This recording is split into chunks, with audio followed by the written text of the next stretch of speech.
Labas vakaras. Eurolygos atkrintamųjų slenkstį pasiekęs Kauno Žalgiris paviešino bilietų kainas į namų rungtynes su Šarūno Jasikevičiaus treniruojama Fenerbahče. Beje, VIP vietos už 500 eurų parduotos vienos pirmųjų. Krepšinio gerbėjai neslėpė, bilietai į areną tapo prabangos preke, bet tiki, kad žalgiriečiai pateks į finalo ketvertą. Tiesiai į Eurolygos atkrintamasias patekęs Kauno Žalgiris po savaitės pasitiks svarbiausias sezono kovas. Tomas Masiulis prieš Šarūną Jasikevičių ir titulą ginančią Stambulo Fenerbahče, kuris treneris graudinsis džiaugsmo ašaromis po ketvirtfinalio serijos parodys laikas. Kauniečiai varžovus iš Turkijos šį sezoną jau 2 kart įveikė. Krepšinio fanai tikisi, kad euforinį sezoną išgyvenantis Žalgiris turi šansų žaisti finalo ketvirtį. Biudžetai skirtingi, žinoma, bet manau, kad jeigu pasikandžios, visiems bus fainai. Kauno Žalgiris bus stiprus ir stiprus sudėtis ir visa kita. Taip kad šansai, jeigu kas, tai 60 Žalgiriui 40. Manau, kad Tomas su Šarūno perduota patirtim ir žiniom puikiai susitvarkė. Jasikevičius, treneris. Na, bet vis tiek mes Žalgirį juk. Ir jau čia visi prognozuoja, kad gali čia jau dėl čempionų eiti.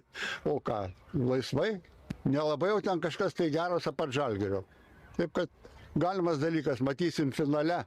Tačiau iki fanų trokštamo finalo ketverto dar ilgas ir sunkus kelias. Jau kitą savaitę žalgiriečiai keliaus į Stambulą žaisti pirmųjų 2 ketvirtfinalio susitikimų su titulą ginančia Fenerbahče. Ekipos šioje serijoje kovos iki 3 pergalių. Žalgiris ir Stambulo klubas mažiausiai kartą susigrums ir Nemuno saloje, gegužės 5 arba 6 dienomis. Klubas jau pradėjo išankstinę prekybą bilietais, o nuo trečiadienio juos galės įsigyti visi. Kainos didesnės nei reguliariojo sezono metu, kai Žalgiris visus mačus žaidė sausakimšoje atmosferoje. Bilietų kaina į trečiąsias serijos rungtynes su Jasikevičiaus Kariūna Žalgirio arenoje prasideda nuo 68 eurų palubėje. Kuo arčiau aikštės, tuo kainos didesnės. Štai bilietai į VIP kėdę greta Masiulio arba Jasikevičiaus prie aikštės kainuoja 500 eurų, bet brangiausi bilietai jau iššluoti. Tai prabangos turbūt prekė, bet jei labai nori, tokią gali pramogą savo pasidaryti. Nežinau, bet jo kainos tai yra tokios neblogas. Gal mes lietuviai turim vienintelį tokį didelį malonumą, už kurį galim didelius pinigus mokėti. Aš neįsivaizduoju. Kaina didelė. Visgi dauguma kalbintų krepšinio aistruolių sako, Masiulio ir Jasikevičiaus akistata stebės namuose. Žiūrėsiu namuose, pas mane televizorius metrų 2. Tai veikia parenai.